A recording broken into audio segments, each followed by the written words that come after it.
All right. So why don't we begin? So let me formally introduce James. He has very rich and long biography. So James Fearnley is a founder and CEO of BARC with £5 million projects in Gotland near Whitby, North Yorkshire, designed to explore and promote sustainable ways of living, working, and celebrating life inspired by the honeybee. His vision for BR grew from a 2011 idea to create a research center that could investigate both the medical properties of bee products and more sustainable beekeeping practices. James trained as a lawyer, has spent over 40 years researching and manufacturing natural medicines from plants and the beehive, with a 30 years focus on propolis. He has worked with universities in the UK and abroad, published peer-reviewed research and after-read books on the bee propolis. For the past 50 years, he has created more than 20 social, cultural, and economic initiatives, including founding Nature's Laboratory in Whitby, which promotes sustainable three-dimensional business and balance the economic, social, and cultural life. So, dear James, we are happy to have you again. This is second presentation of your cycle. So if you're ready, so I'm passing to you. Thank you, Andre. I'll be happy when I've got the technology up and running.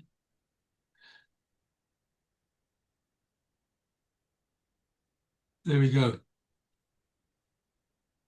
Are we all okay? Can you hear me, Andre? Yes, we are. Brilliant. But dear friends, please keep muted your machines because, we are recording stuff. Okay, well, good evening, everybody, from an unusually warm North Yorkshire in the United Kingdom. We're not at all used to the kind of heat wave that we're having at the moment, but it has its pluses and its minus, but it's been unusually warm. I expect many of you will have experienced that. So this is the second, as Andre says, second of three talks, really all focused around the honeybee and how it's kind of in so many different ways inspired my life over the last sort of 40 years.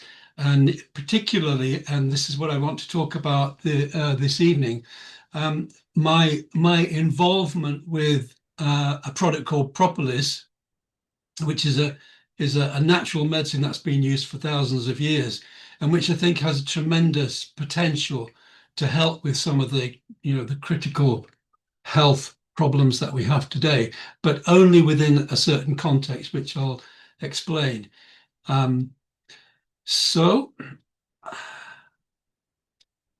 this is the second talk, and I'm going to be talking about human health through the prism of bee products. But first, I just want to remind you about how I got here. And forgive me if you've seen this before, but I think it's quite important, and it's a shortened version to sort of give you some idea of the things that I've kind of, as I look back, aged 80, I look back and I see certain elements that have kind of affected my life and have steered me in a certain direction. So I went to a Moravian boarding school in North Yorkshire, and I met a couple of characters there. One was Nicholas Zinzendorf, who created that first community in Herrenhut, and his mantra was there could be no Christianity without community. I mean, I think that's a very sort of relevant mantra for today. I also met this guy, Amos Comenius, who was, if you like, the sort of spiritual father of the Moravian church which Zinzendorf set up, and his basic sort of uh, um, lead idea was that of pansophia, i.e., the human being's potential ability to understand all knowledge. And he's a doyen of this sort of education. And he said that schools should be workshops to humanity. It was when I was 22, though, that something happened that actually completely changed my life, and that was the student revolutionary movement in 1968. I was 22, and most of the universities in London were occupied by students, and there were 10 million people out on strike, brought out on strike by the French students in France, and there were riots in Paris, and there was significant student activity basically all over the world, but and in America too. The Vietnam War was on, and this picture, I don't know whether I'm actually in there anywhere, but I was there, and this was a demonstration outside the American embassy in 1969, I think it was. And it was an amazing time. It was a time where actually, as a 22-year-old, I thought everything was going to change. I felt as if there was a kind of window opening, having come from a sort of middle class background where I was supposed to be a barrister. I thought, no, I'm not doing that. I'm going to kind of swim in this new culture that was emerging, new ideas about education, spirituality, economics, community life, the whole nine yards.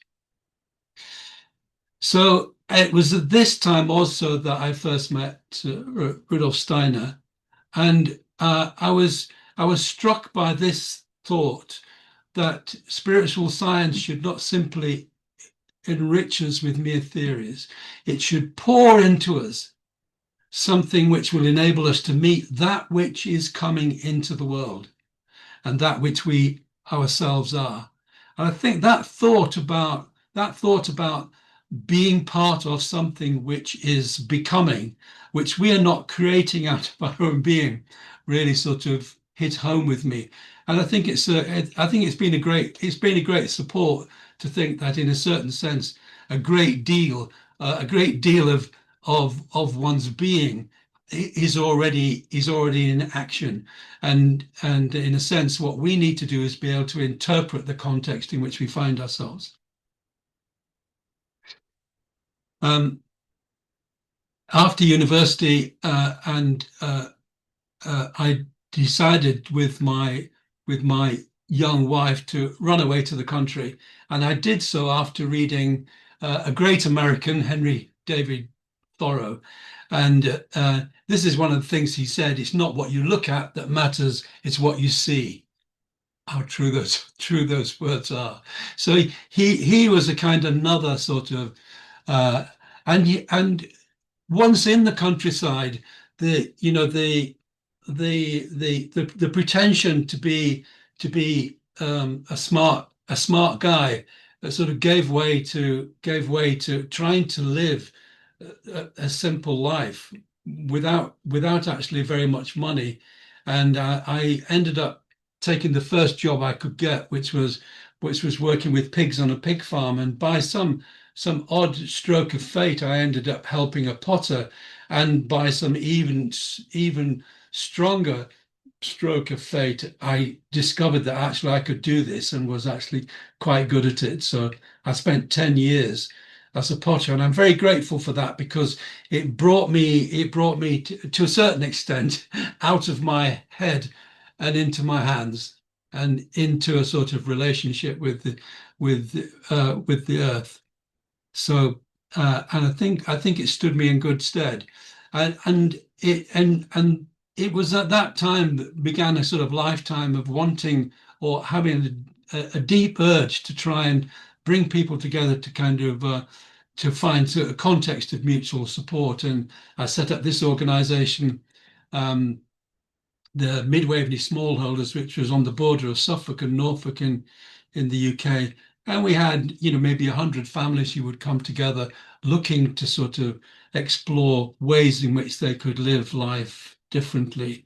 And I was one of the founders of Education. Otherwise, we taught all our children at home. We ended up having six, four of which during this period, and we taught them at home and brought other people together who were doing similar things until the children got to an age where we thought, well, they'd need something a little more than that. So we found this amazing community in North Yorkshire, where I now live, up at Botton Village, which is a Camp Hill community with a Waldorf school and a Camp Hill community which was exploring the threefold social order. That integration of the social, economic, and cultural life. And I was profoundly inspired by that, and continue to be, despite the dreadful process that the Camp Hill movement has gone through over the last sort of 10 years. But of course, in that exposure to Camp Hill, I re-met those people that I'd met at school, at least two of them, because three of the guiding stars of the community at Camp Hill community at Botton Village were Amos Comenius, who to a certain extent represented the spiritual world. This was Carl Koenig's ideas, and Nicholas Zinzendorf, who was a sort of the spirit of the social realm, and of course Robert Owen, who worked very much in the economic realm. And so those three elements, in a certain sense, have imprinted themselves on my own life and work. And I think I'll show you later how they've emerged in practice. So when we came up to Whitby, I started the Mustard Seed, which actually was an organization which Zinzendorf himself had started. He was a precocious youth, but it was a kind of ecumenical organization. But it was a place where people could come. In my case, it was a health food shop, but it was a place where all people could come and actually, make contact with each other and build relationship. I also started something called the Common Box Club, which was essentially a group of small businesses working towards sort of mutual help.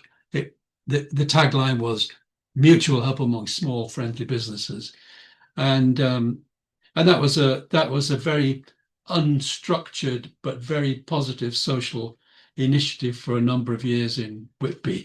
But it was in 1990 when my life also then changed dramatically again, and I found myself back, having come from a very how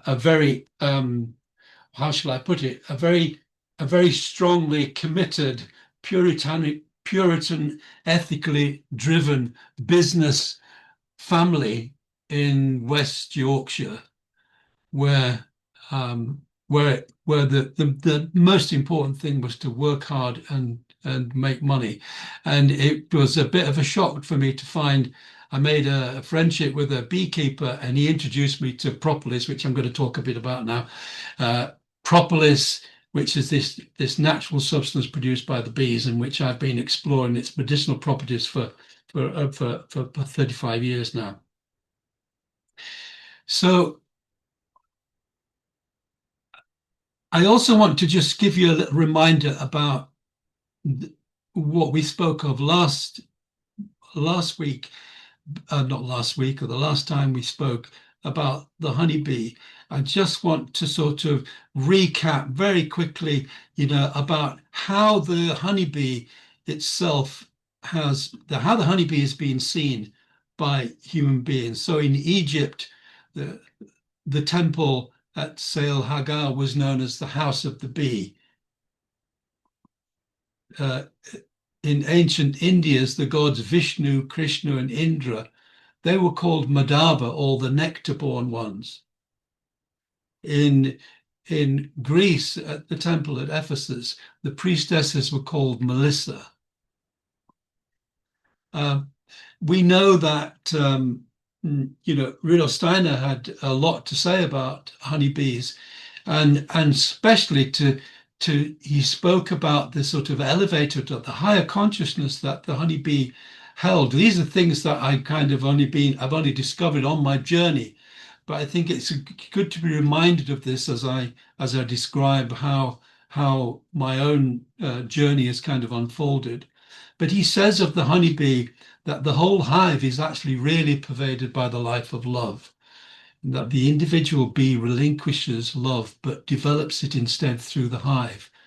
And so we start to understand bee existence if we recognize that the bee lives in an air, an atmosphere that is entirely impregnated with love. And when I started my business to research and develop and manufacture bee products, on all my literature, I had this quotation from Rudolf Steiner's 9 Lectures on Bees, i.e., making this detour. So he says, whoever looks at a beehive should actually say with an exalted frame of mind, making this detour by way of the beehive, the entire cosmos can find its way into the human being and help to make them sound in mind and body.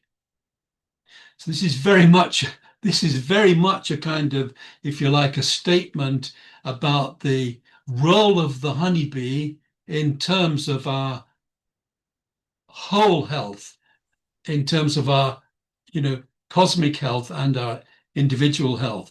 So it's been my strap line for 35 years. And over that time, I've been able to sort of explore a number of different ways, and some of which I spoke about the last time I spoke about Rudolf Steiner's very interesting work on honeybees.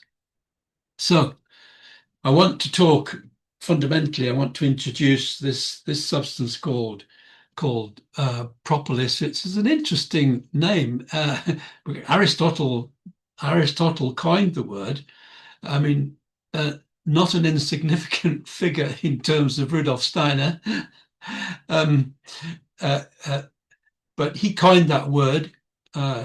It means pro, before, polis, the city. In a way, propolis is the defender of the city. It is that which comes before the city, and it does that in a very real way. So what is propolis? It's that the bees go out and they collect resin from trees and plants. They bring it back to the hive, and then they mix it with wax from their body, and they process the resins through their enzymatic system, and that substance then becomes what we call propolis. And they use propolis in a number of different ways, not least to create this defensive entrance to the hive. It's defensive in two senses. It creates a small entrance, so larger things find difficulty in getting into it. But also, by making the entrance of propolis, it's almost like they're creating a sort of a sterile chamber through which all the bees have to come and go. So it's, in a way, propolis is providing a kind of hygienic sterilization for each individual bees, among other things, and I'll come to that. So the resins are very important. There's usually in propolis, in most places around the world, propolis, there's usually about sort of 30 to 40% of what ends up being propolis is the resins. And of course, the resins are very important in nature, because those resins have effectively are the plant's immune defense mechanism.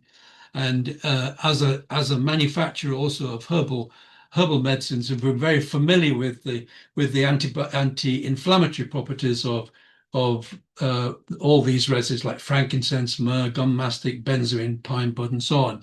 And poplar bud particularly is one of the resins in temperate climate that the bees love to go to. They will abandon many other the other sources if there is popular around. So basically, already you can see that the bees are taking the plant's immune defense mechanism, and then they're turning that into what I believe is their complex threefold immune defense mechanism. So they use it as a building material, as I've just described. If they use propolis as a kind of resin reinforcement in the cells. If there wasn't propolis inside the cell structure, it would simply melt and collapse. It literally is a resin reinforcement for the hive. They also use it to sort of, I've just talked about the sterilization process, but they cap every cell, whether they're putting brood in it or whether they're putting honey in it, or storing pollen, or bee bread as it's sometimes known. They will cap the cell with wax and with propolis. So it has that kind of function, but it's this function, this mummification function, that I think really tells the story about the if you like, the exoteric version of what propolis is. Because if a mammal, small mammal like a mouse, or moths, or so on, or something so big that the bees can kill it, but they can't move it. What they do, of course, if that's the case, and mice often try to rob the hive, particularly in the winter time, they can kill it, but they can't move it. So what do they do? What they're going to do about that? Well, they collect the propolis that they've been sort of warehousing around the hive, and they completely seal up the mouse. You can see that mouse there, and then they'll cover the whole thing with wax. So what had potentially been a sort of a source of real infection is completely neutralized. You can go back to the hive, you could cut into that mouse 20 years later and find it totally mummified. So they've used propolis to seal up the infection. And I think what we're going to hear later is that, in a way, that it's exactly the same process pharmacologically that propolis works with to seal up, or to inhibit the activity of viruses and bacteria. So that it's a good image to keep in your mind, because it's interesting, because I remember when I was writing my book, there was a story about beekeeping in Georgia. I think it was something like the 14th century or something like that. How to keep a beehive healthy: place a bear's eye inside the hive, which doesn't sound like a very smart thing to do, but what you can see the sort of the wisdom in it, because when you put that source of infection inside the hive, it's stimulating the honeybees kind of immune defense mechanism, i.e. the propolis, to collect the propolis and to seal up the mouse. So we have an very interesting metaphor, or is it a model, of immunity, because this is a substance which, so to speak, from a physical material point of view, provides the kind of immunity for this superorganism of the honeybee, a superorganism that contains maybe 60, 70,000 honeybees, but has no skin. It has no outer container, which is obviously one of the most important ways in which we as human beings. So it's propolis that does it. So propolis provides a kind of immunity for the honeybee on 3 levels. It's structural. It literally is defending the city, and it's helping the city maintain its its structural integrity. It's social. It's a kind of B2B hygiene, and it's also kind of existential. It's a sort of it provides an inner defenses in terms of the pharmacological function of propolis, particularly sort of the phenolics and flavonoids, which enable the honeybee internally to maintain the balance and integrity and numbers of bacteria and viruses within the hive. So is this something new? No, it's not. And there's nothing new about it also as a medicine. I mean, the Egyptians used propolis as a medicine. Of course, at that point, it's the priestly function and we hark back there to, I think in Egypt, the god Ra, as I was telling you the last time I spoke, it was thought that when he wept, his tears became honeybees.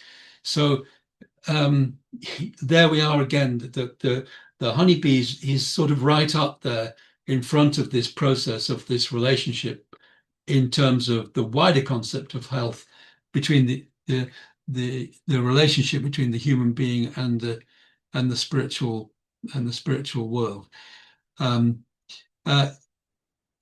The Hebrews used, the ancient Jews used it. They called it sori, and it was known to have all sorts of therapeutic properties. In Persia, it was known to have therapeutic properties, and the Greeks, Hippocrates is said to have used propolis to cure wounds and ulcers, both external and internal, and Pliny the great Roman naturalist, talked about propolis and its property of extracting stings and all foreign bodies from the flesh, dispersing tumors, ripening indurations, allaying pains of the sinews, and that's arthritis, and cicatrizing ulcers of the most obstinate nature. So that's quite a sort of that's quite a list of problems that propolis is used for. In fact, when propolis first became popular as a result of the company that I started, for a certain reason I'll tell you about it in a minute. I did a survey after a year of 1,000 customers, and something like 50% of the people were using it, very successful for kind of inflammatory problems, particularly joint problems. And here we had Pliny got there first. In the Arab world, Avicenna talks about its strong smell.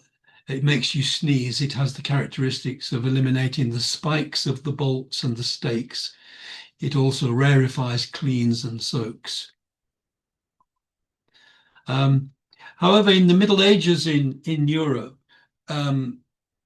propolis, along with most herbal medicines, started to fall into disuse. Of course, it sort of bumped right into the kind of Renaissance and the beginning of our science.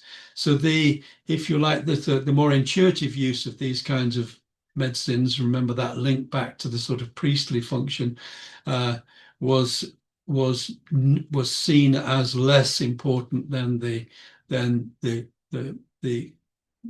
cause and effect. Although there was one remedy that remained, and it was a remedy made up of crushed Egyptian mummies, which doesn't sound a particularly tantalizing remedy, but I can imagine why that was a remedy, because of course mummification worked, because they used propolis and and honey for the mummification process. So if you were crushing, Egyptian mummies, you were basically producing a kind of a propolis, a propolis substance. So I think before we move on to how propolis has re-emerged from rather like the Sleeping Beauty from the past, I think we need to sort of look at really how also human beings have seen medicine. And Hippocrates, the founder of modern medicine, it tells us that actually the art, he refers to the art of medicine. He says the art of medicine consists of three elements: the disease, the patient, and the doctor. And in so many ways, there you see a recognition of the threefold social organism, if you like, with the patient as the social element, the doctor as the spiritual element, the knower, and the disease as the physical element. But anyway, medicine is at some level is an art in 460 BC. In the Arab world, Hazrat Ali in 600 AD was saying that your medicine is in you and you do not observe it. Your ailment is from yourself and you do not register it. So in the Middle Ages, you see a number of references to medicine still as a kind of, well, here it is used figuratively, of spiritual remedies, perhaps originally as ars medicina, the medical art, or from the old French medicine, medicine, art of healing, cure, treatment, and potion. Sure, the potion is there, but they're talking about the art of healing. So they're talking about a three-dimensional, I think, form of medicine. And of course, Paracelsus, probably the greatest of those medieval healers, nails it right down. The art of healing comes from nature and not from the physician. Maybe Hippocrates would argue with that, but I know what he means. And one wonderful thing, he says, nature consists of nothing but letters, and the word they signify is the human being. So there's a little snapshot of medicine up to a certain point. But of course, as we know, that's changed, and it changed in this country with the kind of the birth of science and the birth of here we have, Francis Bacon, another very interesting guy in terms of what Rudolf Steiner says about Bacon. He says that Bacon was let me get this right, I think Bacon was Harun al-Rashid, and Comenius, who we've already mentioned, was Harun al-Rashid's all-wise counselor. So there's a few threads here that are going on in the background, and in a sense, my personal story seems to be sort of weaving itself in there somewhere. But it's Bacon's idea that about the dominion over nature, that nature must be commanded, nature to be commanded must be obeyed. And in a sense, this is the almost the founding mantra of our scientific thinking, founding of the Royal Society in 1660. And when then you look at the evolution of the term medicine, and particularly the evolution of pharmaceutical medicine, you can see how from the 16th and 17th century, we started to get the beginnings of the herbal pharmacopoeia, i.e., what do these substances do? What can we define that they predictably do? And then in 1800, the isolation of compounds and that beginning of that search for key active components and the development of anti-infection agents, the beginning of the first synthetic drugs in 1869, and of course the sort of landmark of the discovery of penicillin in 1929. And then with the war, that the post-war, the explosion of that concept of medicine, that concept of the synthetic substance targeted medicine, symptom driven medicine. And of course it has been an undoubted miracle, but you can see that medicine has moved from medicine's now a one-dimensional notion. It's a medicinal product. This is the Medicine and Healthcare Regulatory Agency definition. It's any substance. It's a substance. It's not an art. It's a substance. So, but as we know, it's been a form of medicine which, as well as being a miracle, has also particularly today is weighed down with difficulties. I mean, antibiotic resistance, of course, is the greatest one, and you can see what the other ones are. For instance, etiogenic disease, i.e., diseases caused by previous medical treatment, of which it's very difficult to. But even if you only took one of these problems, let alone the sort of interactive problems, one like antibiotic resistance, it is now openly recognized as a huge global health problem that we know we have very, very few ways of dealing with. But we usually remain focused on well, how can we develop sort of antibiotics which are clever or da da da da. But the problem is that we are now looking for solutions to a problem which I'd argue has actually been caused by this very targeted, this one-dimensional approach, in the sense that antibiotics have damaged our immune system, and antibiotics and all the other anti-products which have targeted something without a complete understanding of the unintended consequences. There's no knowledge of the unintended consequences, and in a certain sense, it's another metaphor, isn't it? It's another metaphor of not being able to see the wood for the trees, not being able to see beyond the physical, not being able to understand. And you can understand why that is, because we may have thought that our sophisticated science, by being able to see things that we'd never seen before, never understood, was penetrating deep into the whole reality of what we were looking at. But clearly that was not the case.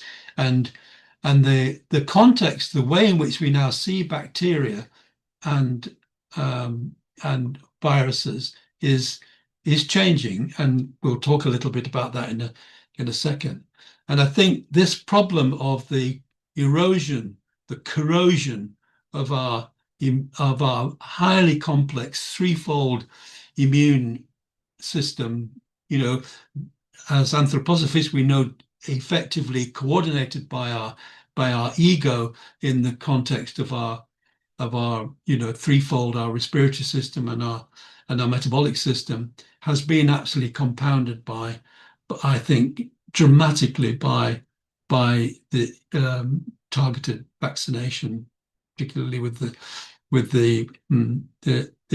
COVID vaccination, which has created another level of apparent sophistication, but dangerous sophistication in terms of its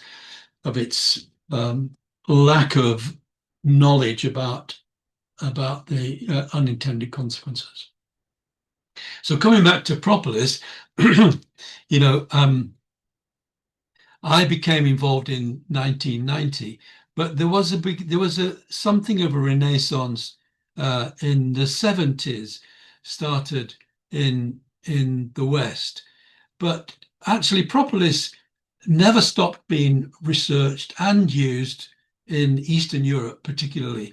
And this is a piece of research that was done in 1975 at the Kazan Veterinary College.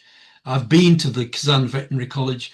I've been to Kazan a few times. It's on the Urals, and they did some work combining propolis with antibiotics, and they claimed that it increased the effectiveness of the antibiotic by between 10 and 100 times, which of course is that would be dynamite. It would be if at this point that this kind of Eastern European research was taken seriously, but it was on the whole seen as not rigorous science. But we owe a great debt, I think, to the Eastern Europeans who, particularly in the early days of communism, did not have patented medicine. So they were looking at substances to see whether they helped, as opposed to whether they could be turned into something which would make money. The Danish Dr. Lundagard, he looked at thousands of cases, and you can see here a whole range of different conditions that he thought that propolis was effective for. And of course, this is one of the big problems about substances like propolis, because the evidence is there, sort of the in vitro evidence is there of the anti-inflammatory, antibacterial, anti-tumoral, antioxidant. It's just about anti-everything. If you tell a sort of classic doctor, oh, it's anti-inflammatory, it's antifungal, you can just see their eyes glazing over, because that can't be. But of course, they're looking at the problem from a sort of anti point of view, from a very targeted point of view. And how can this substance have all those very specific anti properties? But if you think about the role of propolis, it is literally a pro product. It's a pro medicine. It's not an anti medicine. It is actually something which is supporting and protecting your natural ability to maintain immunity. Remy Chauvin in the 70s, said the amazing fact, however, is that bee propolis has 100% killing effect on bacteria. No other antibiotic has this total effect.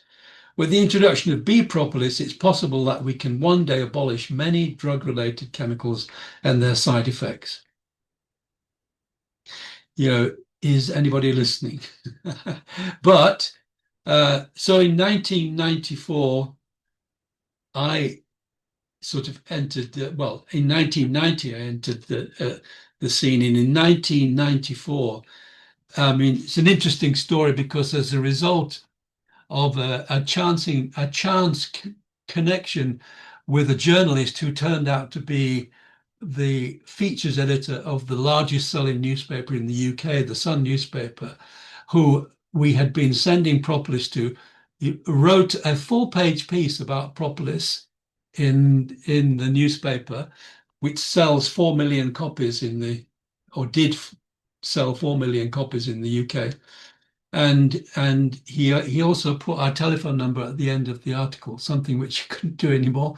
But we had 30,000 phone calls, and our business went from hobby to it went to, in 1994 we were turning over 1.5 million, and I was traveling all over the world collecting research and collecting propolis and so on, which led to some other unfortunate circumstances in terms of my engagement with classic business, because I ended up being kicked out of the business. But that's another story. Maybe that's that's very much another story. But I started again. But here we are, and this is just to illustrate that in 1994 we were turning over 1.5 million, which is in today's money, a lot more than that.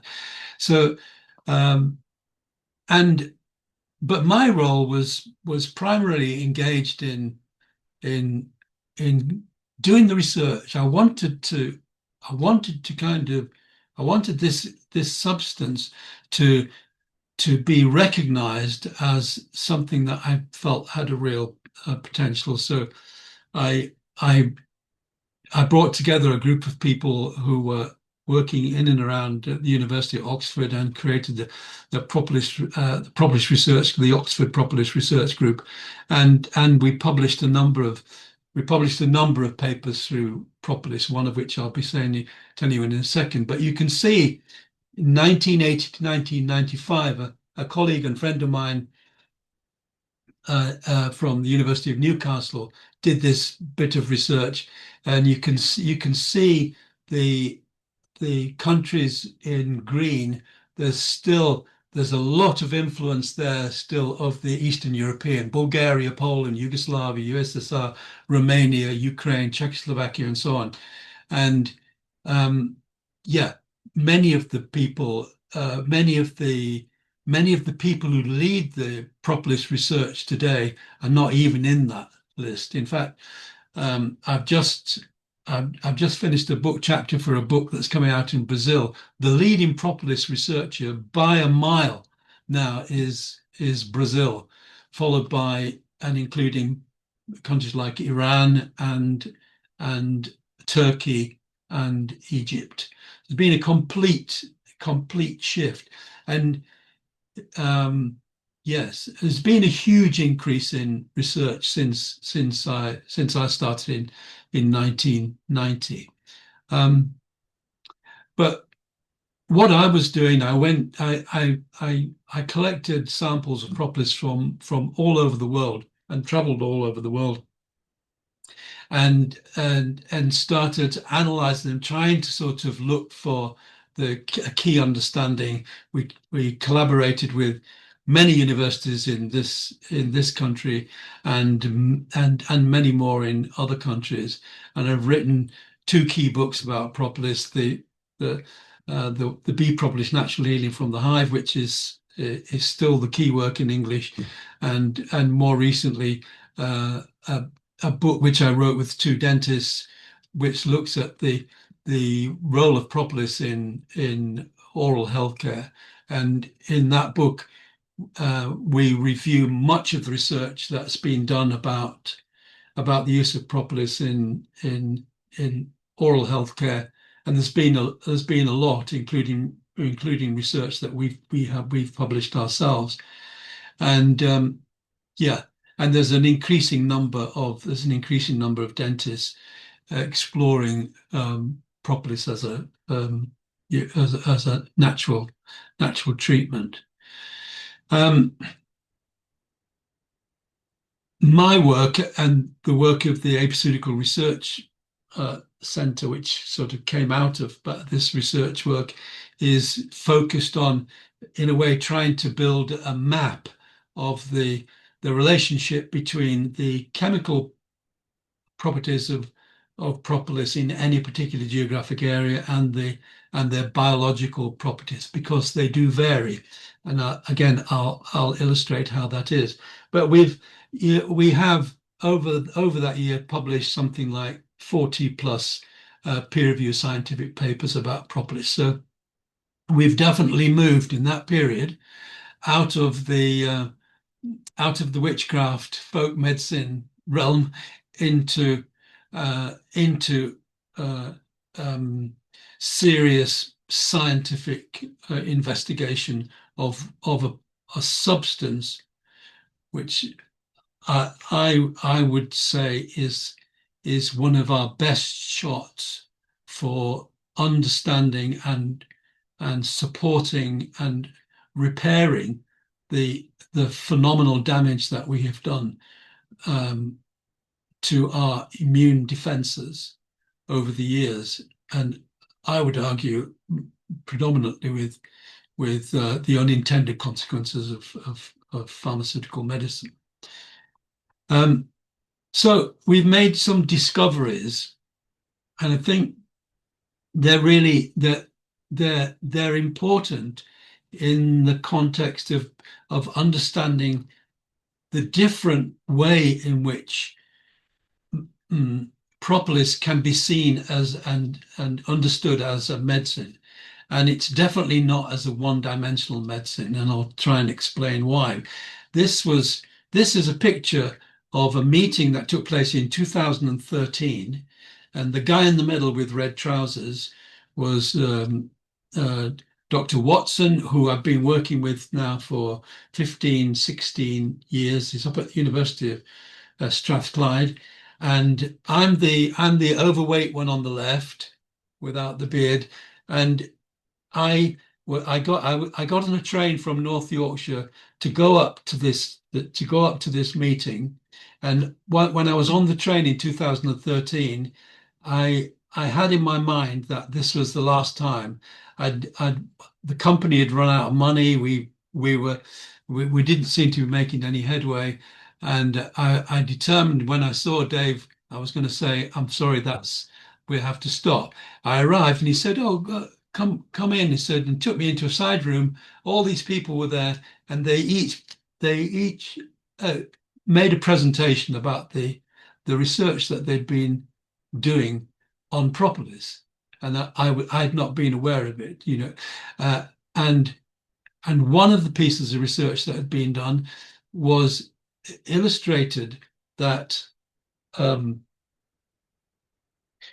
an area where there was sleeping sickness in the population, when they looked at the chemistry of propolis from that area, it was in the South Cameroon, there was an antitrypanosome chemical. So there was a chemical that was being identified as useful as being effective against sleeping sickness, which is a horrid disease transmitted by the fly vector, and when I heard this, I thought that's just amazing, in the sense that the light bulb that went on was what the bee is somehow collecting the fingerprint of the health picture outside itself. It's bringing it back to the hive. It's sort of elevating it in the hive, and it's turning it into its defense system. So it's working as a kind of as an evolutionary force within its own local ecology. So when I went back on my way back on the train, I drafted out a research project that we eventually sent to the Bill and Melinda Gates Foundation, because they were doing a lot of work in Africa. But that was at a time when I was not aware, as much as I now am, that the Bill and Melinda Gates Foundation only really support vaccines for very specific reasons. Anyway, we didn't get any money, but it it kind of stimulated me. It kind of got me back on the back. It got me back on the horse. Um, so these are the two things these are the two discoveries that we may have told you about. One of them, but the other one was that we found that propolis was more antibiotic or antimicrobial in hot and wet climates. And we've gone on to kind of, that we've gone on to kind of develop that. And I told you, I set up the Epiceutical Research Centre to kind of look at the science of bee products, but also to take care. Number one is that if we're going to do that, we need to look after the beehive, the honeybee as well. So we got some money from the Churchill Foundation, and actually, it was my son went to 5 countries in Africa to see if we could kind of unpack this idea about the value of propolis, particularly in dealing with those diseases which are transmitted through the fly vector. So malaria, leishmania, and trypanosomiasis. And I can't say that we came back with with any great kind of revelations, but we did confirm this idea that in a certain sense, wherever you find the bee, the chemicals which it collects in the unique ecology in which it finds itself, the propolis, the resins that the plants are producing, produce a unique kind of chemical composition, and that chemical composition has a unique biological function. So I don't know whether the next slide really, it does. Yeah. So in a subtropical zone, you get propolis. Propolis might have 300 different chemicals in it. But in a subtropical zone, the propolis is dominated by phenolics. And in general, that propolis has a stronger, what we call antimicrobial activity. And when you think about it, in subtropical zones where it's wet and hot, that's what the bee needs. It needs so some kind of concoction which is capable of dealing with accelerated growth of bacteria. Whereas in the temperate zone, it's dominated by a group of compounds called flavonoids, and those flavonoids have a stronger antioxidant or anti-inflammatory properties, and that's why temperate zone propolis, which was all we used to see in the early days, has got this reputation for treating anti-inflammatory, particular kind of joint diseases. But what you can see here is a continuum, and the reality is that continuum is probably vastly more complex than we can imagine, because in the Mediterranean zone you get a balance of those antioxidant and antibiotic properties, and a balance of those chemicals. But the reality is, wherever you find propolis, even within a unique climatic zone, the propolis is going to be, the chemical composition of the propolis will be related to the local ecological content of the flora, and will have a unique chemical composition, and, if you like, a uniquely related biological function. So what we've got here is we've got like an ecological medicine.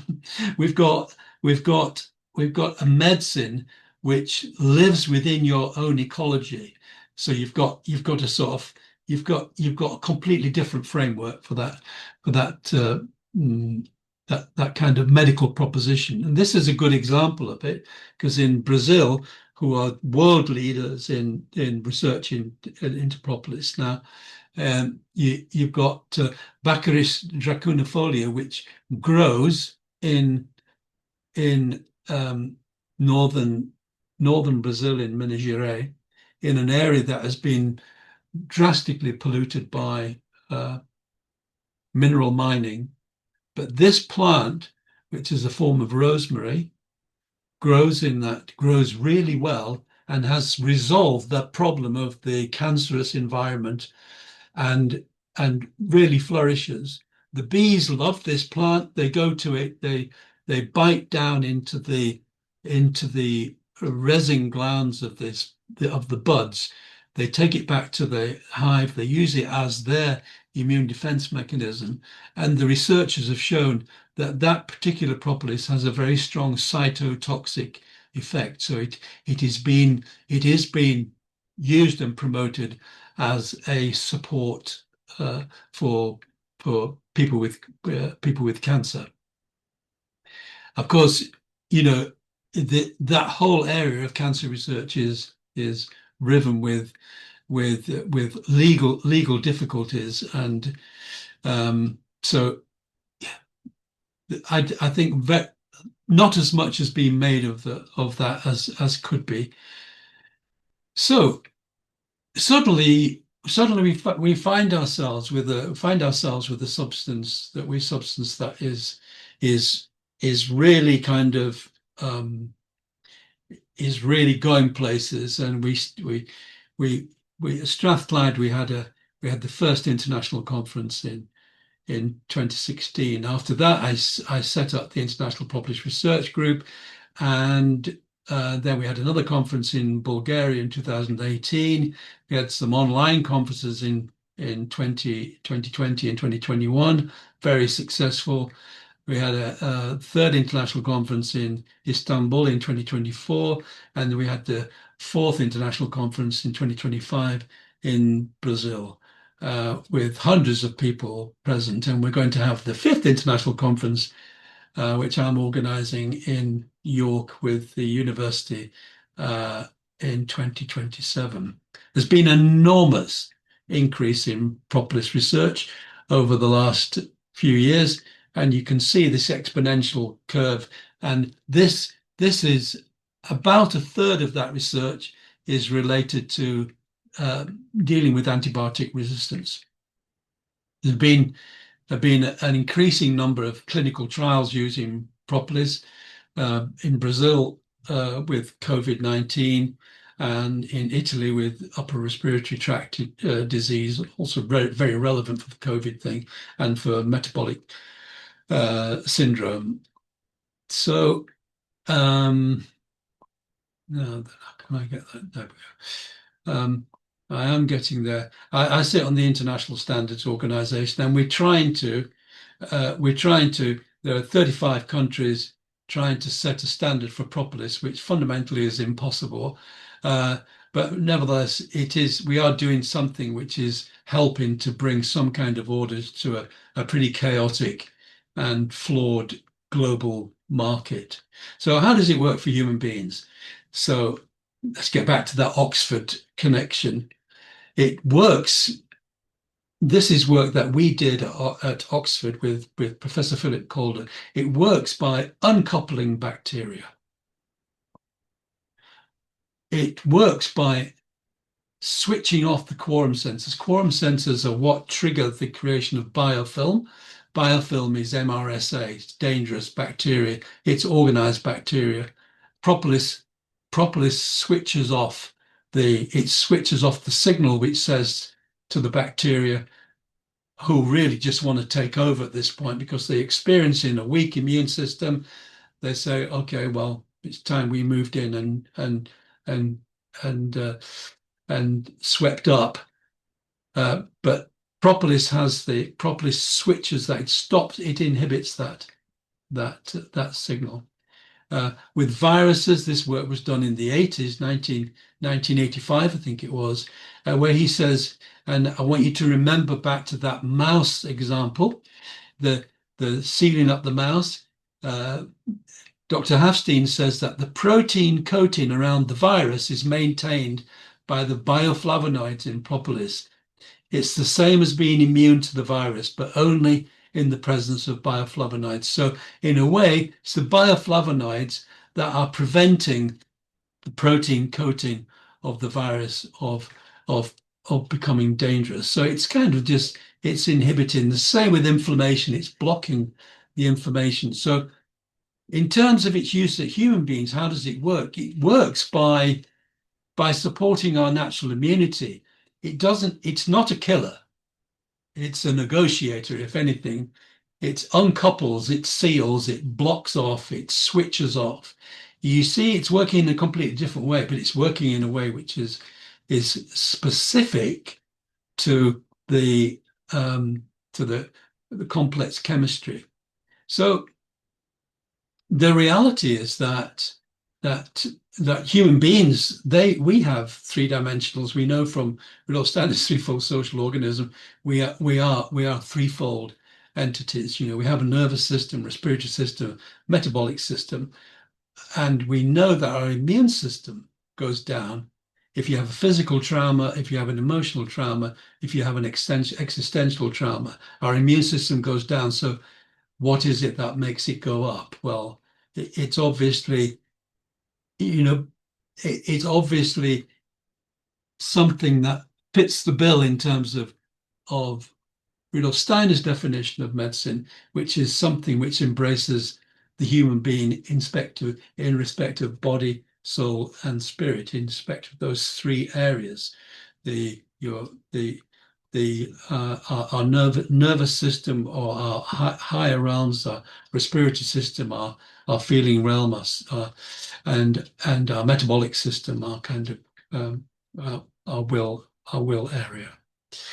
And this is a book that I almost carry around with me these days. It's an anthroposophic doctor who is talking about the nature of individuality and immunity.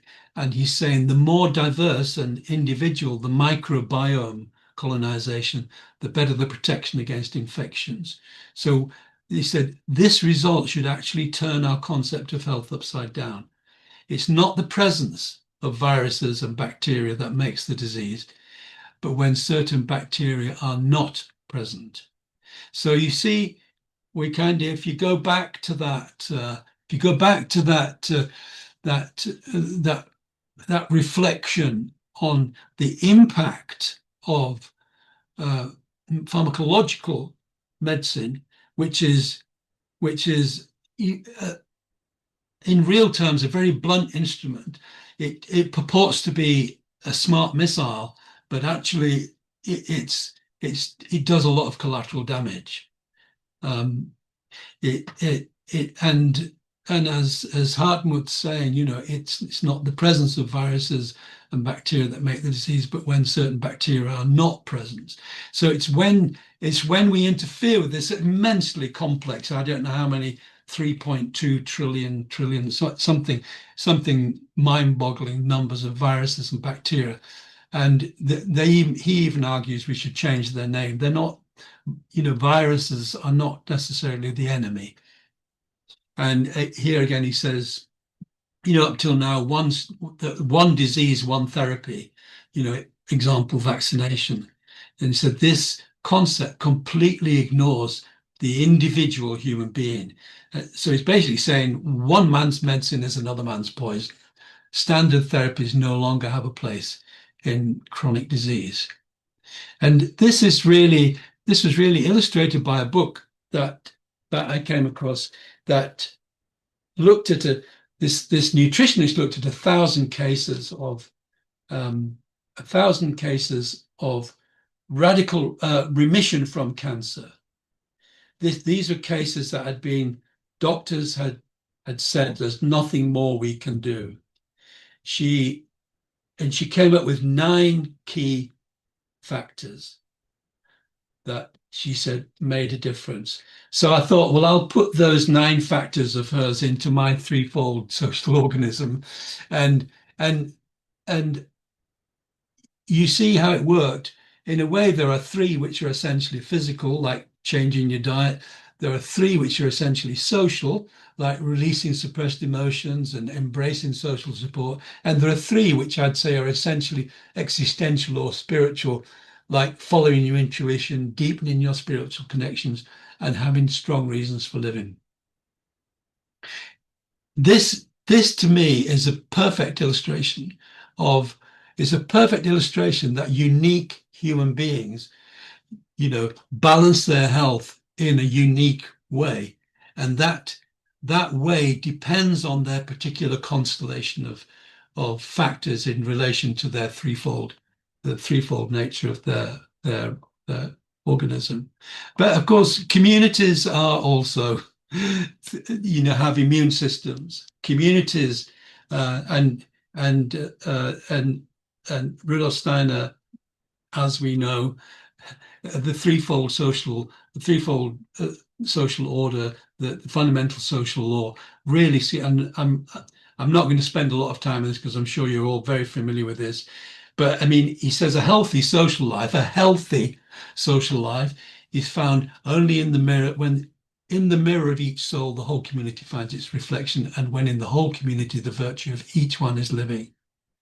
And when we don't do this, then it will inevitably engender distress and want somewhere. Just think back to when we look at a beehive, through the detour of the beehive, the whole cosmos enters man and helps to make him sound in mind and body. Yeah. So in a way, this whole theme, has percolated my own life and actions, and I see the threefold nature. Obviously, I can say that to you as being a series of nested systems. So the plant has an immune system which it gathers in its own way. The bee has its immune system which it gathers from its ecology. The human being has an immune system, i.e., that which keeps it together. And in a way, I spent a lot of time trying to put these kind of ideas into practice. I think very much in the sense that that I never let go of that moment when in 1968, when I saw an opportunity, a door open, where I thought I could escape into the real world. And Nature's Laboratory is my company, and it promotes something called a Threes Company, which is a balance between social, economic, and cultural activity. And in fact, the initiatives that I'm engaged with have these rough focuses. So Nature's Laboratory has an economic content, so it produces the largest range of herbal medicines in the UK, and of course it produces bee medicines, bee propolis medicines, but it also produces natural skincare and a range of teas. But that's our economic life. But of course, Nature's Laboratory also has to have a social life, and it has to have meaning.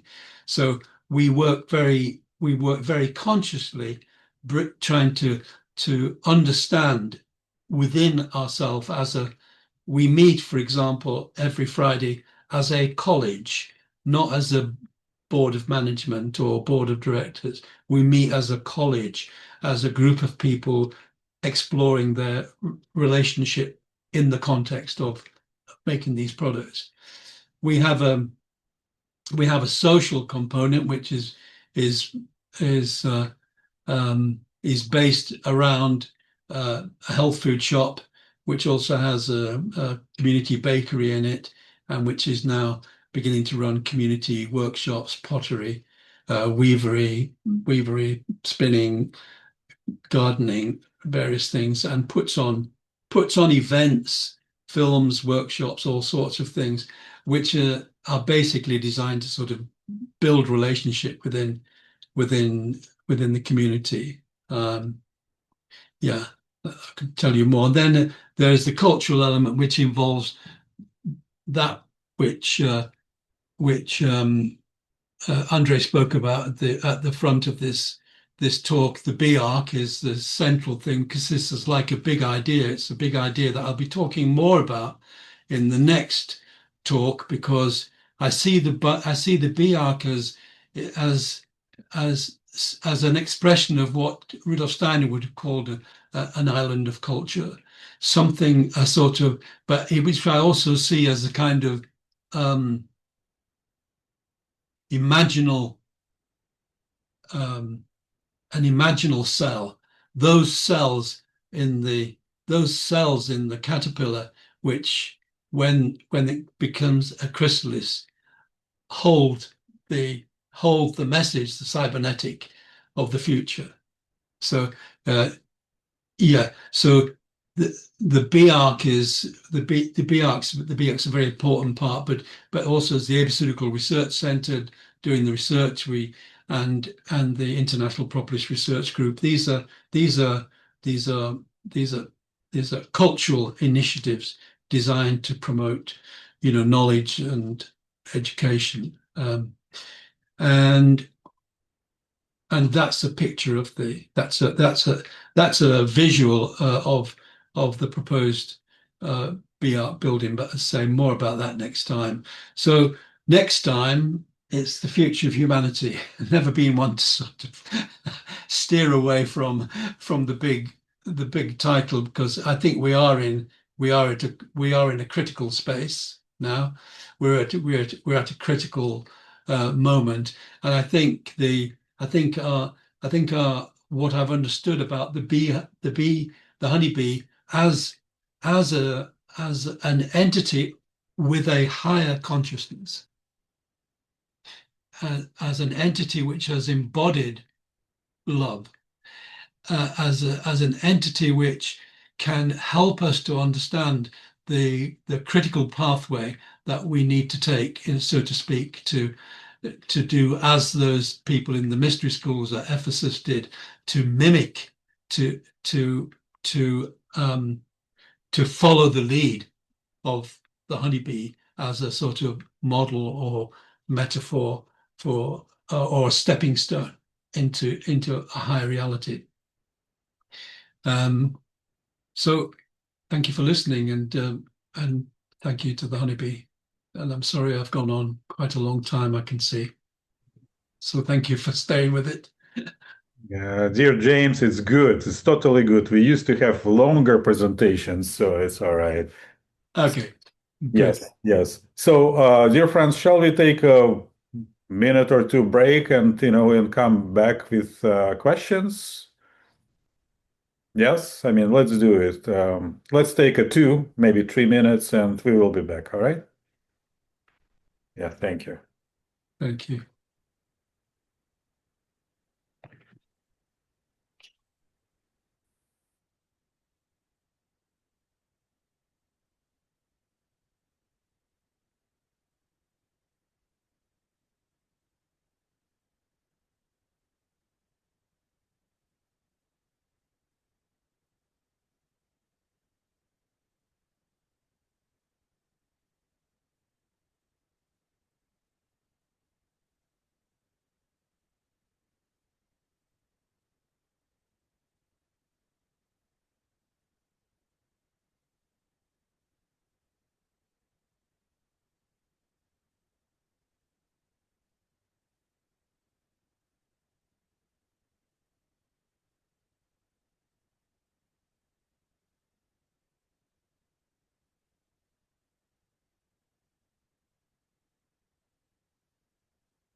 Christina, Yes. hi, I cannot see you.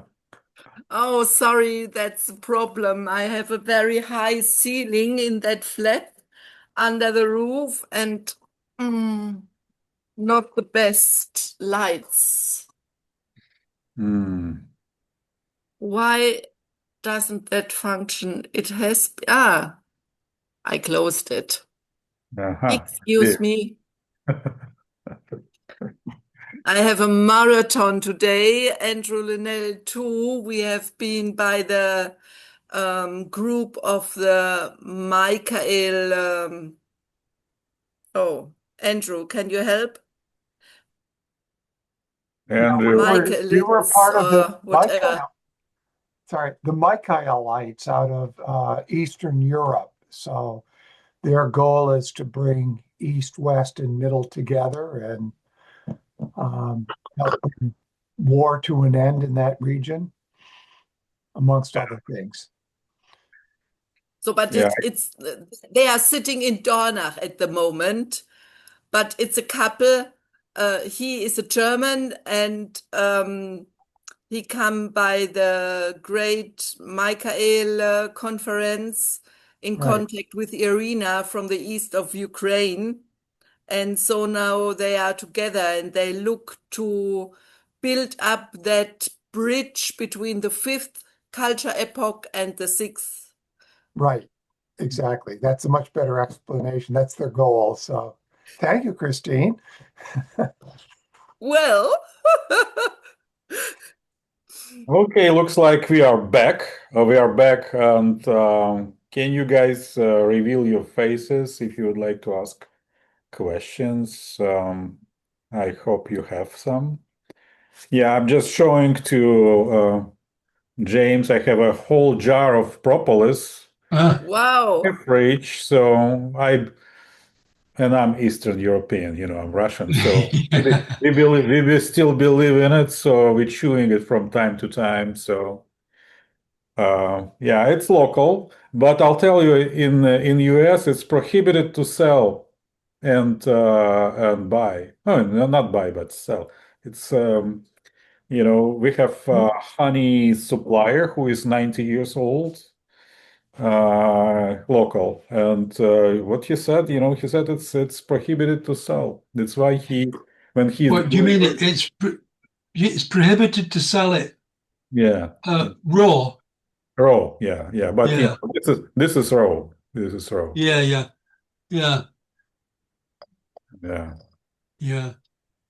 Well, but it was no problem in Russia or Soviet Union, so we've been chewing I it. mean, in the sort of 90s, I spent quite a lot of time in Russia, and virtually every house you went into always had a bottle of propolis tincture. Yeah, and the same in so many Eastern European countries. It's just there as a standard, isn't it? It's quite interesting because I mean we learn to use some natural medicine, and unfortunately, younger generations they already forgetting or they just not learning this stuff. I mean, honey and, chewing all this Mm. beeswax, which is very helpful, like natural beeswax. You chewing and for example, you sneezing is gone. And yeah, yeah. Okay, dear friends. So, do you have your questions? So, I have only one hand from Leon from Chicago. Leon, go ahead. Well, James, nice to meet you. I missed your first talk. I'd been invited to a friend's birthday here, and I did watch the recording, and I was fascinated by your presentation. And I'm a contemporary of yours. I'm 83, and I grew up in England, in Coventry, a mixture Mm. of a medieval city and a very modern industrial city. Um, and I went to Oxford from there. and studied biology. So the second aspect of watching the recording was being frustrated when I heard several people say, I don't know about that because I'm not a biologist. You remember the question was the protein cells in the brain. Oh, yeah. Not going into it, just that all nervous activity, all neurons and so on involve lots of proteins. And of course, in us mammals, they're congregated into the brain. In Oxford, I was privileged to be in a biology department, a zoology department that was put together by a man who basically recreated the old natural history. He had the founders of ethology, animal behavior, and ecology. And this was in the early 80s. And one of the first projects I was given to work up was on the beehive, and got to watch the films of Carl von Frisch, who discovered the dances. And he and Konrad Lorenz, my teacher there at Oxford in animal behavior, Nico Tinbergen, in 1968 shared the Nobel Prize in that field.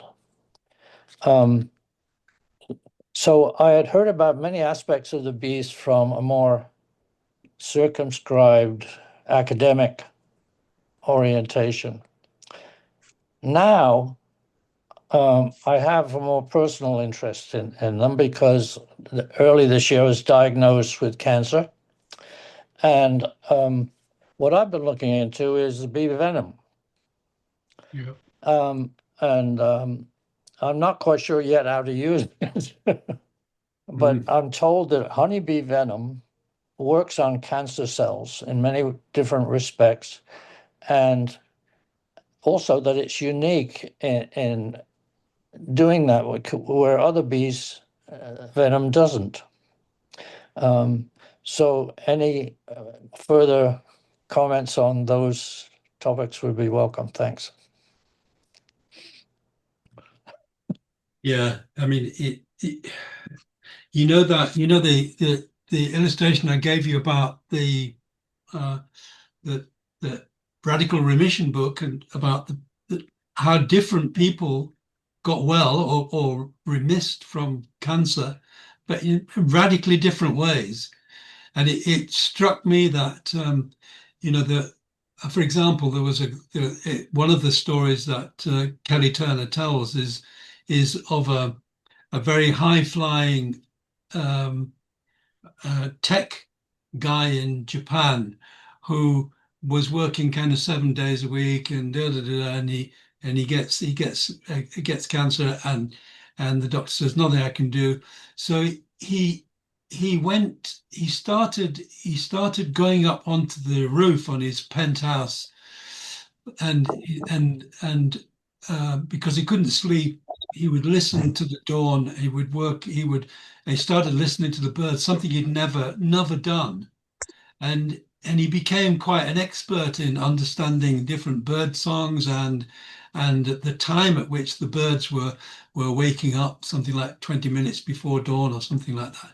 But the point of the story is that he discovered a kind of need within him, which sort of opened the door to that kind of to the rebalancing mechanism in him. So that of course is a different process. You know, it's a process where it's a more holistic kind of summation of health, isn't it? You know, what your health is, that you're balancing those different elements of your being, which obviously must be profoundly affected by your previous patterning or karma or you know. So it's such an intensely complex process where the idea of a substance being a universal, as Dr. Hardmuth was saying, that the idea of a standardized targeted medicine now just seems to be fading away. So, yeah. One thing people may not know is relating to that. I've got a wonderful anthroposophic doctor, and I'm taking the mistletoe approach. And something that people may not realize is that the kind of mistletoe, the tree that it's taken from, that has to be related to your temperament. Right. Yeah.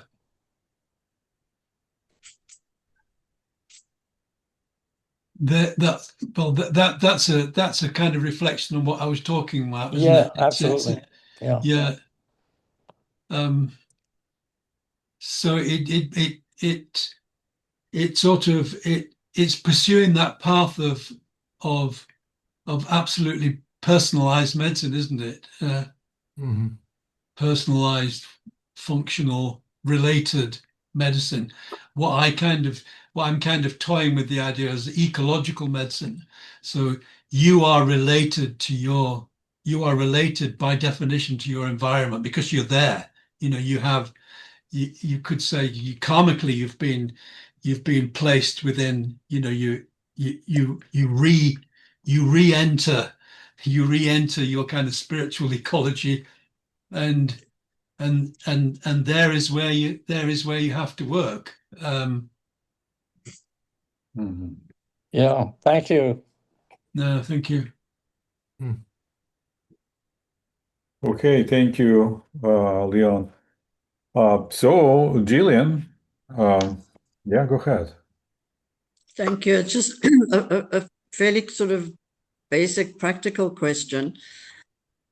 I guess it's a question about how one can find propolis that's a good propolis. I get one. I'm in South Africa, in Johannesburg, and there's some company that makes lots of tinctures. One of them is propolis, but it's a very clear color and sort of the same throughout this liquid. I used to get a propolis from somebody who's disappeared since that was very, when you mixed it with water, there was a very thick substance that was sticky and almost couldn't mix with the water.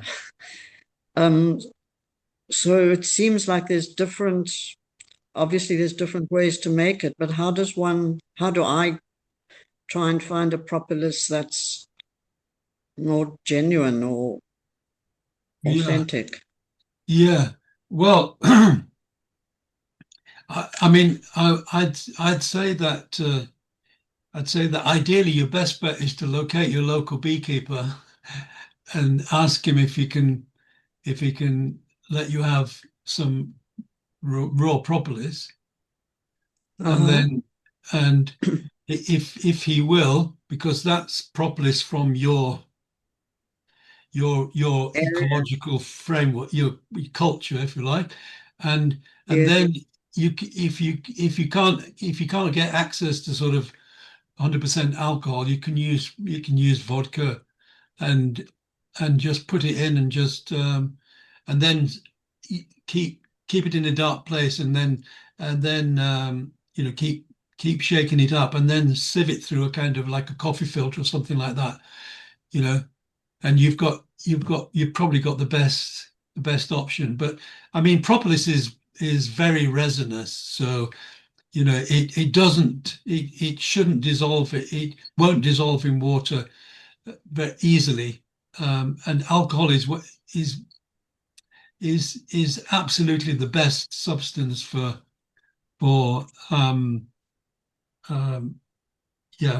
refining it. The thing is that because of the kind of regulations, most commercial producers, including ourselves, refine the propolis, and part of that process is to take the wax off. But hopefully, what you're doing is you're retaining the aromatic, but you're retaining the key chemicals. How you define, I mean, this is part of the work that we're doing in the international standards, but there is no standard yet for a propolis tincture, for example, although we're working on one at the moment. But the problem is that it's different. It's you can't be based on purely on chemistry. You can't say, oh, this has got these specific chemicals in it, because it's always different, and most manufacturers are blending propolis. So your best bet is to go to your local beekeeper and make some yourself. Can you say more or less how much weight of propolis to how much alcohol or vodka? Oh, if you have I mean, if you just put, if you've got I ought to have had some with me here, but if you've got a sort of handful of propolis, maybe 200 or 300 grams, for example, and you put that in in half a liter of vodka, that would be fine. And then you'd end up with a tincture that will last you a very long time.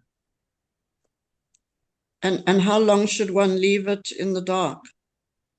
Well, keep shaking it up, and you'll just keep trying it and see when it's completely dissolved, you've done it.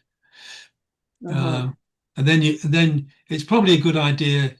Although it's probably a good idea if you kind of sieve it, because usually with raw propolis there's bits of wings and wood and stuff like that in it. So it's a good idea to sieve it. But it's intrinsically antibiotic anyway. So that's what we call it, antibiotic. Yeah. Thank you very much for that. You're welcome. Thank you, Gillian. So, Rose, yes, please go ahead. Rose, are you a practitioner? No, I am not, but I've been I guess I've been familiar with it. I've been using it. It usually comes in it has a sort of a lotion consistency. So this is the first I've heard of like how it's made, that it actually comes as a resin and then has to be. So I asked a bunch of questions in the chat as I was thinking about them. But I mean, a lot of them are practical questions as a mom, right? This is like, how do you use it? And you need to, I mean, fundamentally, you just gotta have people starting to use it so then they can experience the benefits in order to, from the bottom up, kind of create that change. Yeah. So I guess, for instance, like if one were to be allergic to alcohol, for instance, instead of using vodka, like what would be an alternative? Well, instead of using alcohol, what would be the alternative? Well, there aren't many. I mean, you could use vinegar. You could try vinegar. That would probably wouldn't have quite the same preservative qualities. It might not have quite the same extractive qualities. You can if you want quite a low extraction, you can, and are prepared to wait a long time, you can do it in oil. You can put propolis in oil and sort of heat it up a bit, but you'll have to wait a lot longer, because you can imagine a resin and an oil, it takes some time for the resins to sort of break down. Um, yeah. Well, that's really good to know. Thank you for this presentation. This has been extremely eye-opening. I think I probably, unless I can get some resin, I would probably just go to the local beekeeping shop and just continue buying the propolis. And, you just get a little scoop every day and under the tongue and I guess apply it, topically where needed. I mean, Yeah. from an oral surgery standpoint, that's an interesting thought to me about. Oh yeah, I mean it's so good in the mouth because it basically, if you've got mouth ulcer or something like that, and you put some propolis on it, just seals it up. It's it's very pretty straightforward, really. Um, and and in a way, that's it. That's its message. It just seals things up. Yeah, it sounds Um, like the perfect thing after having some kind of gum surgery or something. Um, Yeah, I've just had a lot of work done, and propolis in the mouth is a lifesaver. People, but even if you've got, because it has anesthetic properties as well. So if you're waiting to see the dentist and um, to if you soak a cotton bud in propolis and just stick it in on the place, it's really effective. yeah, But you can wonderful. get propolis. I mean, we produce propolis toothpaste, propolis mouthwash, propolis like a bee gel. I don't know if you get something called Bonjela in. Are you in the States? I'm in California. Okay, yeah. But we produce something that will stick to the oral mucosa, so you can put it on. And we've Mhm. been researching a sort of little um, oh, what they call them, patches, sort of uh, patches that will just very thin patches that will stick on the oral mucosa and just dissolve very slowly. So you're getting a kind of slow release. It's very difficult to get stuff to stick in on the oral mucosa because it's being washed away all the time. So From I think from there's cotton, or James? Such as cotton. cotton. Yeah, no, that's it's uh, like a hard gel. Trying to think of the name, but Okay. they come out like little pellets that we've been trying, and they're just you just stick on the oral mucosa, and some dentists have been using them to put into uh, oral cavities and so on for because of the slow release.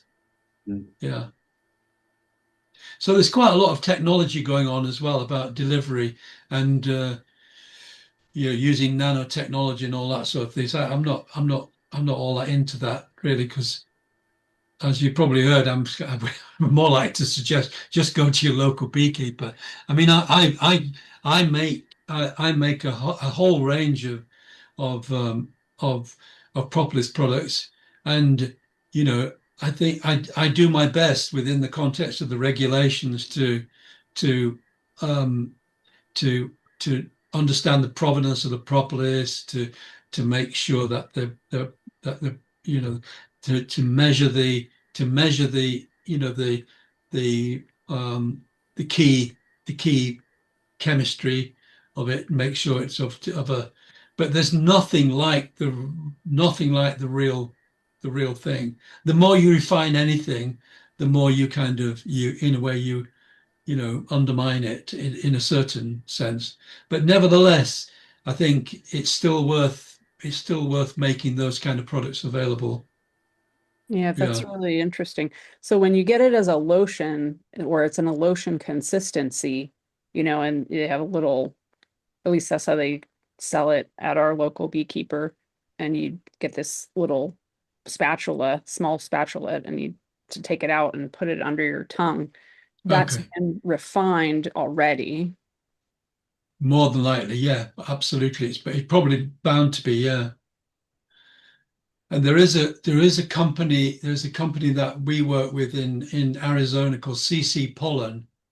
They were still are uh, very big into pollen, but they're one of the world's they're one of the world's best refiners of propolis, and they produce products as well. Oh, that's great. So is it, how do you spell it?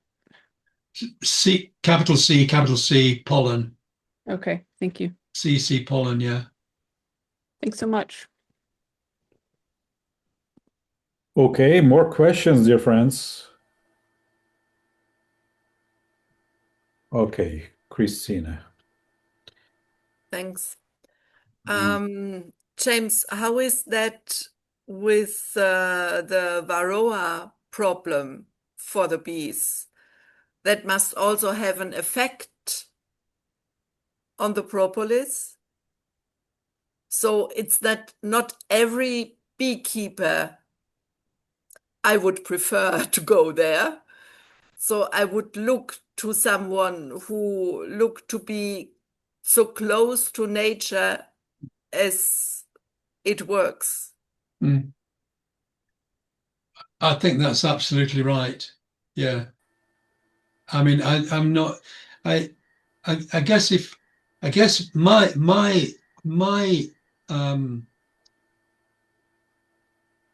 if you're going to make a product available, as it were, on the shelf for somebody to buy, you have to operate in a completely different way than you would operate if you were talking to your neighbor who keeps bees. But there's no doubt in my mind about which way we should go. But not everybody can go that way. And my sort of holy grail really is to move over to making small batches of propolis tincture from totally known discrete areas.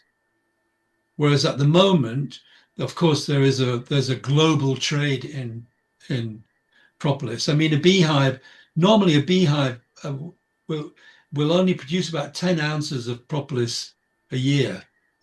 Although in Brazil, for example, they'll cut a 1 inch strip out of the super all the way around, and the bees will actually fill that strip. I mean, they can because the weather's great, So they can get a couple of kilos of propolis from a hive, but they don't take any honey, so they're basically farming. They're basically farming the propolis, but they leave all the honey for the it's a very tricky balance. I think I've and what do you do with this? I mean, what do you do with something that you think can offer so much, and yet at the same time you feel restrained by that commercialization process. So here's the question. What percentage have you found that is sustainable to harvest to ensure the health of the bees? And, you can like leave 50% for the bees and take 50%. I mean, yeah, that's very difficult to work out because actually commercially most propolis is gathered at the point at which the honey is harvested, because the bees will warehouse propolis along. The bees will in a traditional beehive, if you put the frames into the super, and the beehive will gum up every nook and cranny, in order to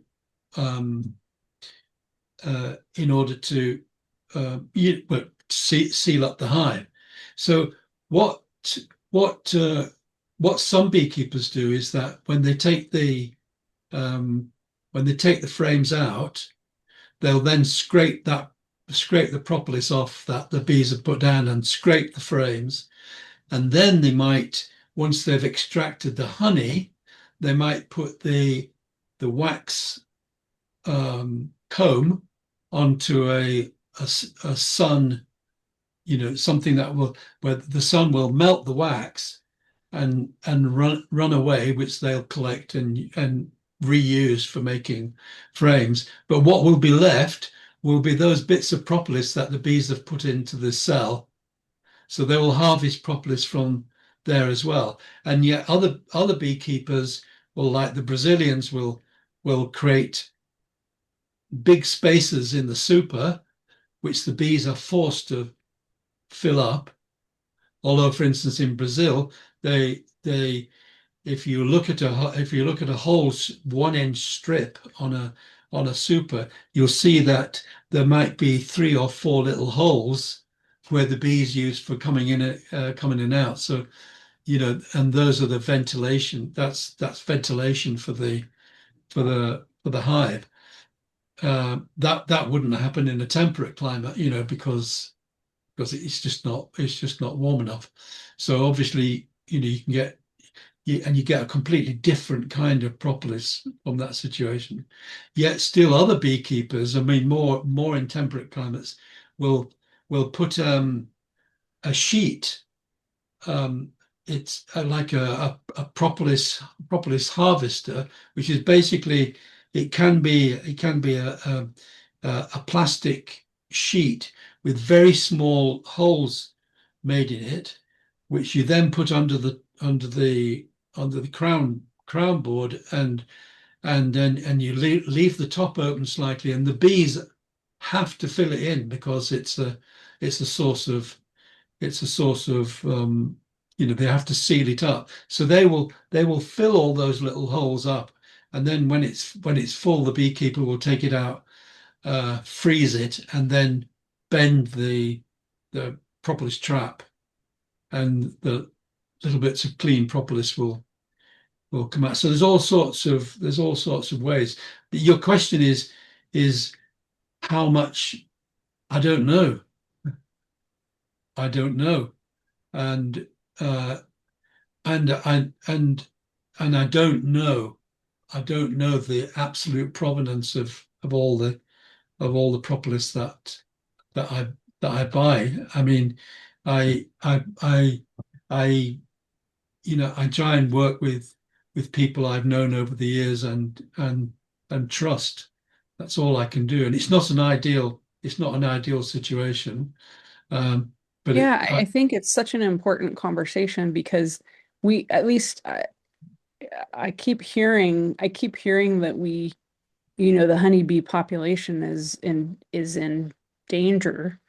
And, so here in Northern California, I mean, it's pretty holistic here. There's a lot of bee practitioners, but like the almond farmers, they'll ship bees in from like Michigan. Like they'll have a delivery of bees that come from 1,000 miles away in order to pollinate the almond trees that, are being shipped all over the world. And so yeah. I think I probably need to read your book and a few more books about this, but it sure seems like, and then someone else talked about the honeybees being dangerous to the native bees. And so it's quite a big conversation. Yeah. Yes. Yeah. I mean, it obviously, I mean, in the first talk, I did talk a bit about the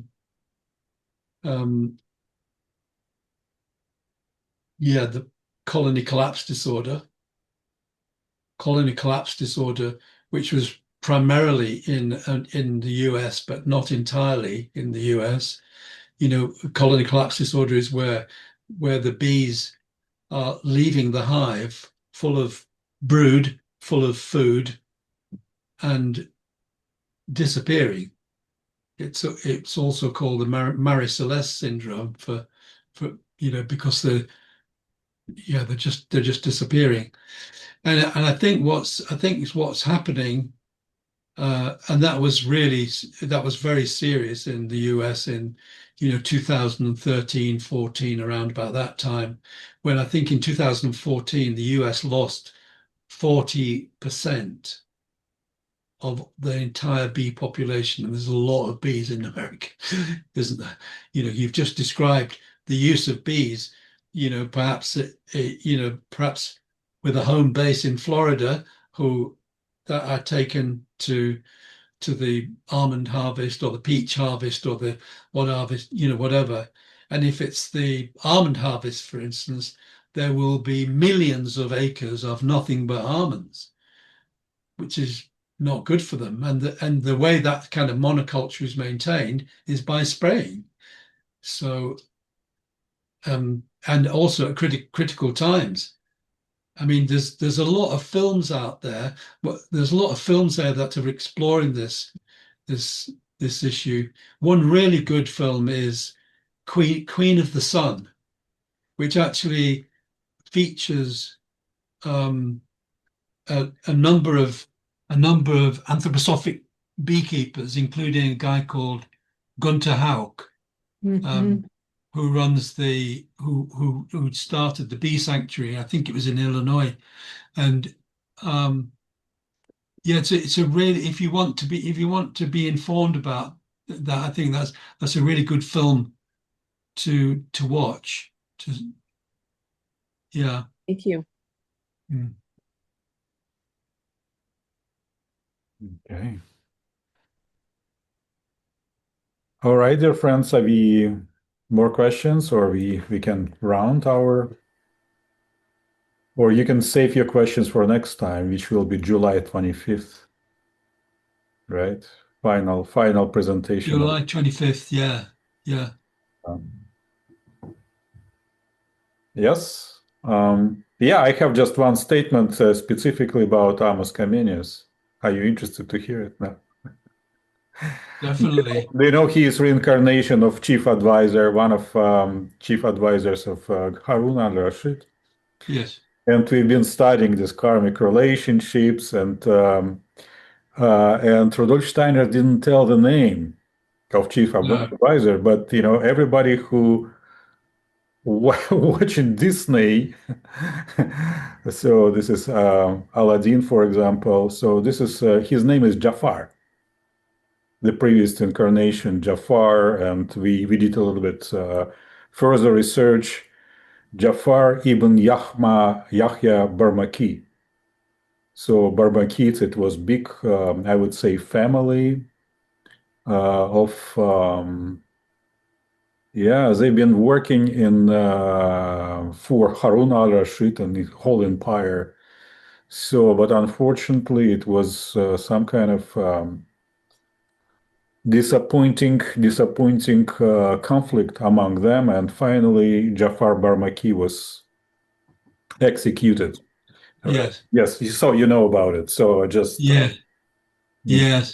Story. Yeah, and it's really interesting that actually Bacon and Comenius didn't meet, but very nearly.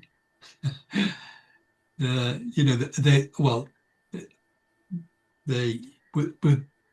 were separated by a number of years, but Comenius did come to London in the early 1600s, and so it's interesting that and at one point Comenius was going to be employed to develop his concept of Pansophia and the Universal College by the Long Parliament, by the Cromwellians, by the Republicans, but it didn't happen, and he went back to Holland, I think. Yeah, very interesting man, because I went to a school called Fearnley, and Fearnley was this Moravian school set up by Count Nicholas Zinzendorf, who set up this community in Germany called Herrnhut, which is still there as still a community.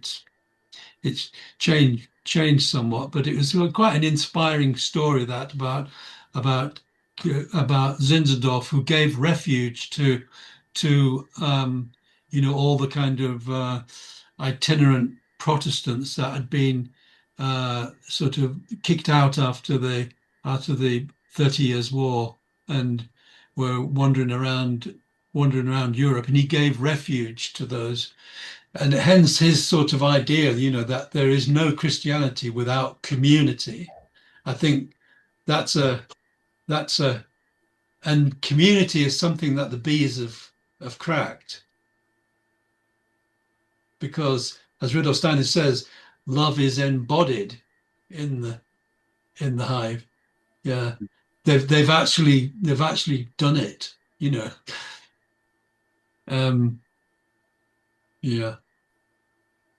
Yeah, but this situation with Amos Kamin is quite interesting because in anthroposophy, he is considered as person who is like mostly adversarial. So, well, I mean, it's just so interesting because, in fact, we understand even Lord Bacon and Amos Comenius, they've been kind of positive because they give this drop of poison for humanity, and which leads to incarnation, to deeper incarnation, right? Yeah, well, I mean that's it. It's a sort of Manichaean notion, Right, isn't it? right, right, right. You can't have. Different story. It went too much. I mean, probably now because Yeah, we are and just maybe it's the foreground. same story as the sort of viruses, bacteria thing. Right, right. W- Uh-huh. they're there basically. If you're not up to speed, that they want to take over, don't they? It's kind of a lower order in a certain sense, and and but that often is the stimulus to find solutions, isn't it? To evolve out of it, to dance out of it. Yeah, yeah. Second person, of course, this is Robert Owen. Yeah, So yeah, usually socialism is associated with Soviet Union and Russia and Bolshevik Revolution. But I've been learning scientific Marxism in my so I graduated from Moscow Art Theater School. So, but we studying, we had class. So scientific Marxism is also threefold. yeah, Threefold, and one of fold. This is like utopian socialism, which is done, and first I think it's early 1700s by Robert Owen, and in France it's Henri Saint-Simon and Fourier. So it's one of folds of scientific Marxism. It's very yeah, and then I learned later, so it's Robert Owen was invited by Russian Tsar Nicholas I in Russia with 2,000 of followers to create community in Russia, but this offer was rejected by Robert Owen. So, yeah, isn't it interesting? yeah. Very interesting, and it also interesting that he grew up and was closely related to the Moravian community in Manchester.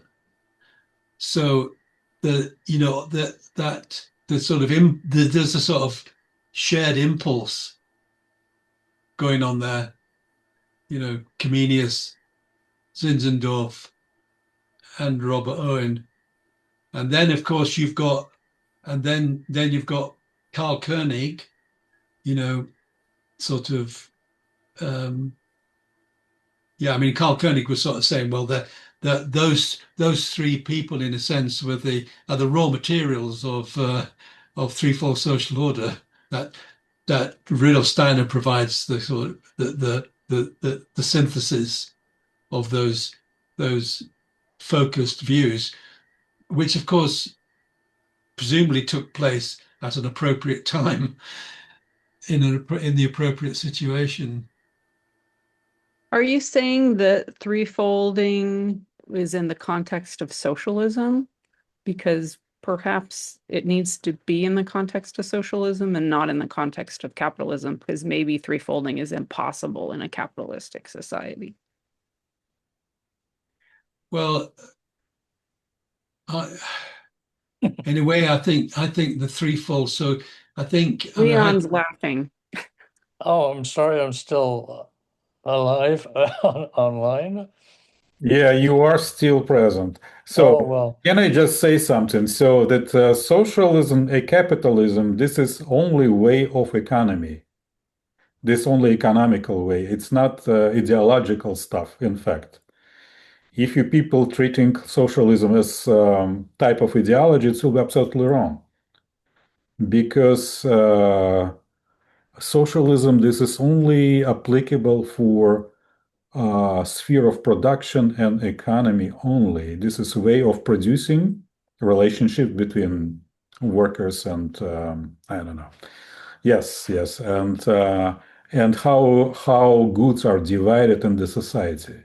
So if you keep it contained, it will be no evil in it. So it will be proper form of socialism. And Steiner told, so in the end of fifth cultural epoch, so everything will be done as some kind of good form of socialism, not capitalism. So sorry for my interaction. I think he says that socialism thrives in the context of the growth of the antisocial nature of human beings. So socialism comes out of that kind of that deepening antisocial quality, selfish nature of human beings, and you can kind of see that really. So. Well, but that's why it's a separation, because antisocial tendencies must be done in the cultural sphere. It's no equality. It will be freedom, complete freedom. So I mean, if your person is antisocial, let's go and do art. So here you can be totally antisocial because it's not really dangerous, I would say. But of course, antisocial tendencies on the factory or in the company which people are producing, and everybody have to, for example, produce a square detail or square stuff, and his out of freedom will be do round. Of course, it's not gonna fit in the whole process. It will be destructive. Yeah. All right, dear friends. Looks like we keep him, our dear James, too long. So it's 10 o'clock. How long? It's like 10. Yeah. That's good. Thank you very much. That's in England. So I mean, dear friends, next Saturday it will be our dear Florian Saidov with his presentation on Grail and anti-Grail Holy Grail forces. So please come next Sunday. It will be July 19th, 2 o'clock. 2 o'clock because it's Hawaii. You know what I mean? It will be only early morning. So, but now please say a big thank you to our dear James and please unmute your machine and say thank you. thank you. Thank you, Thank you, James. James, very much. Thank you, Andre. Yeah, thank you guys for coming. Thank you. All right. Thank you so much. Yes, Christine, thank you. Thank All right, you. good night. Nice to see you, Christine. I'm here because of you. Yeah, yes, she's inspired. Thank you, Christine. Thank you so much. Okay, Welcome. goodbye.